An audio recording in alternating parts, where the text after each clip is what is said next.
इधर जब माँ ने सुना, हा लक्ष्मण हा लक्ष्मण, अब देखिए लीला प्रसंग है।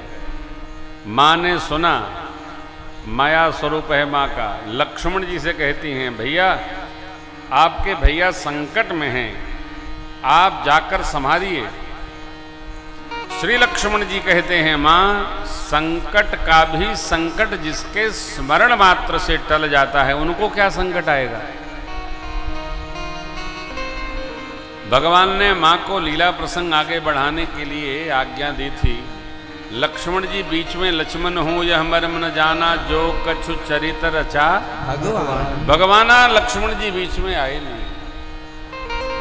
माँ ने कुछ कठोर शब्द जब प्रयोग किए हैं तब लक्ष्मण जी भगवान की ओर गए, एक रेखा खींचकर, माँ इसको पार नहीं करेंगी आप।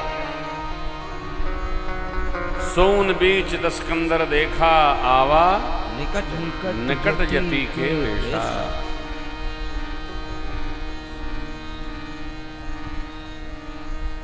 यति के वेश में रावण आया है। भिक्षान्न देहि भिक्षान्न देहि भिक्षान्न देहि। मां ने देने का प्रयास किया। रावण आगे बढ़ना चाहता था। श्री लक्ष्मण जी महाराज ने जो रेखा खींची थी उसमें अग्नि प्रज्वलित हो गई। रावण दूर हटा, बुद्धि लगाने लगा, क्या करूं, अंदर जाता हूं तो प्राण चले जाएंगे। निकाला तकनीक, बोला हम बधी भिक्षा नहीं लेते, बाहर आकर दीजिए। माताजी ने मना कर दिया, माना नहीं। भगवान और भैया को बहुत कुछ बोलने का प्रयास किया, मेरी माँ सावधान हो गई।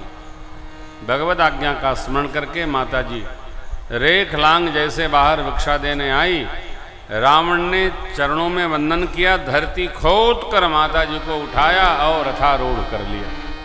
पुष्पक यान में लेकर के चल पड़ा। मेरी माँ विलाप करने लगी। चलते चलते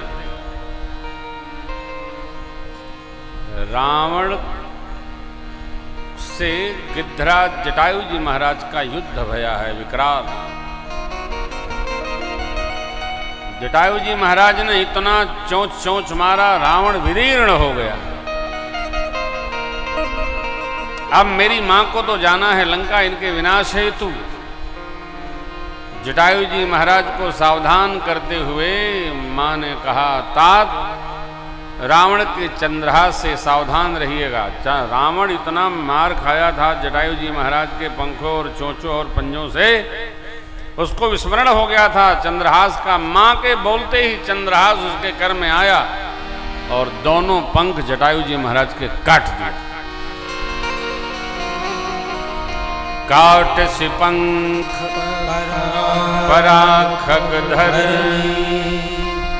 सुमिर राम।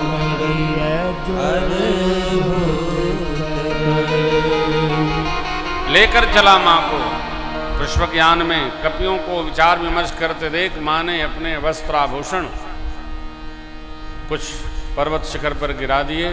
फिर रावण लंका में लाकर अशोक वाटिका में अशोक वृक्ष के नीचे मां को पधरा दिया है।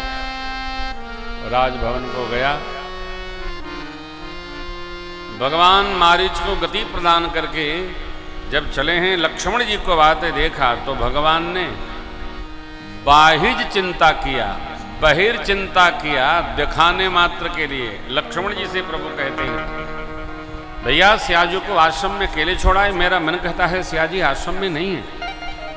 भैया दोनों लोग दौड़ करके आश्रम आए और आश्रम में मां को न पाकर भगवान बहुत भांति विरही विलाप करने लगे।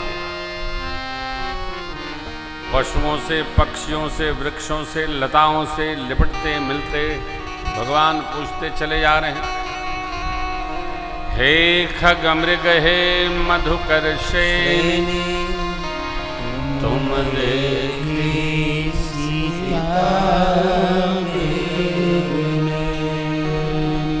आगे परा गिद्धपति देखा, सुमिरत राम चरण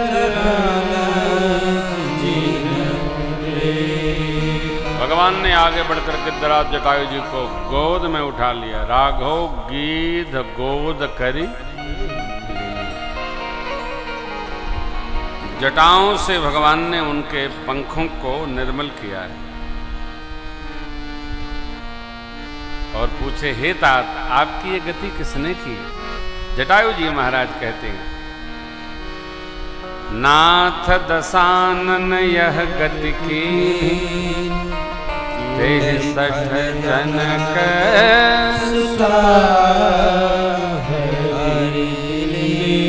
लय दक्षिण दिस गयो, बिलपति अति पुर।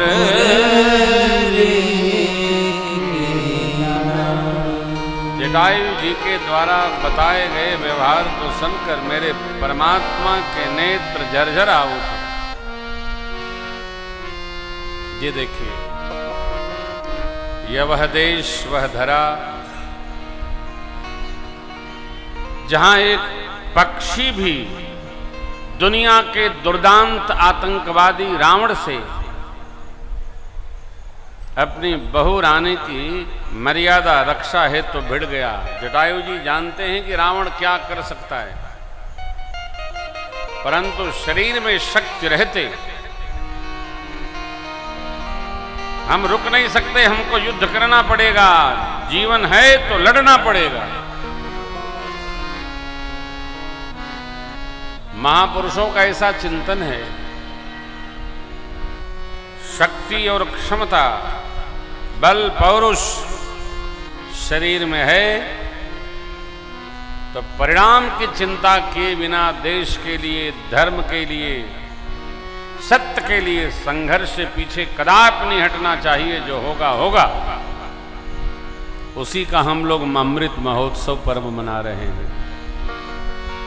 हमारे देश के महापुरुषों ने अपना सर्वस्व त्याग और समर्पण न किया होता तो हम आज भी गुलामी के जंजीर में जकड़े होते, फिर हम उत्सव न मनाते होते, रोते होते। आज हम इसलिए स्वातंत्र भाव का स्वतंत्रता दिवस महापर्व मना रहे हैं क्योंकि हमारे पूर्व के सभी महापुरुषों ने अपना सर्वस्व त्याग किया। किसके लिए? देश के लिए।